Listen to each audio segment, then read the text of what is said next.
Well, the government could not have been clearer. They do not intend to use the services of Nigel Farage, the interim UKIP leader, as some sort of go-between for the government in terms of its relations with the new president-elect Donald Trump.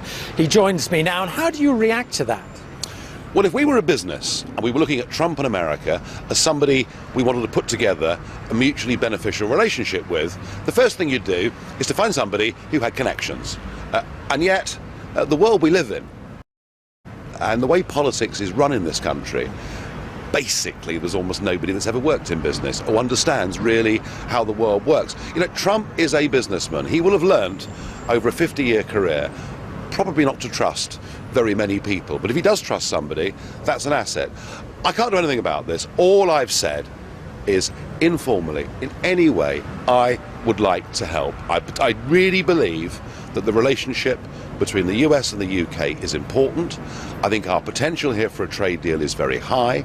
I think doing that is good for jobs in this country, but also strengthens our negotiating hand in Brussels. And I think if that's the way they wish to play it, to be absolutely honest with you, I don't think it's very grown up. Did anyone in government say directly or indirectly to you, you know what, there might be a role for Nigel Farage? No. So this was your idea? Well, look, I went to New York to meet Trump's team, some of whom I've known for many years, to say congratulations, well done. I didn't really expect to get a chance to meet the president-elect because he is, after all, rather busy, but I did, and that's led to this sea of speculation. I just repeat, if I can be of any use, any help in the national interest, I would do so. And where we are now, there are suggestions that if Mr. Trump wants to run ideas past the British government, get a sense of where Britain is, he's more likely to contact you. Is that right? I don't really buy into that, I have to say. No, I mean, look, you know, clearly, once he is the president, then there have to be formal lines of contact. That, of course, doesn't include me.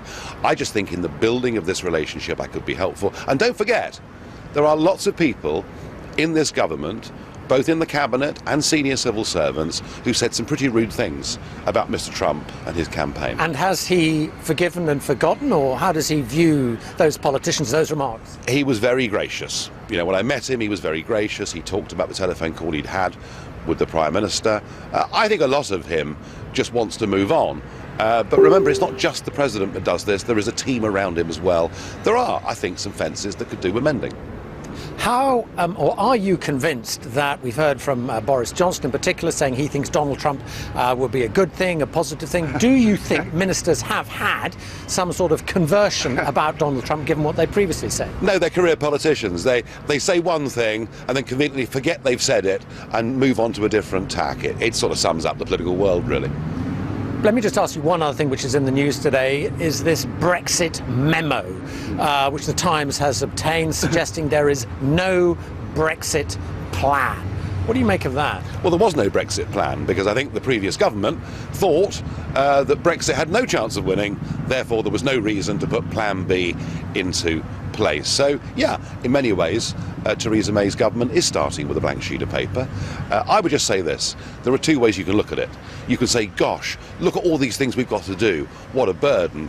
Or you can say, we're about to take back control over every sector of our lives. What a fantastic opportunity to do things better.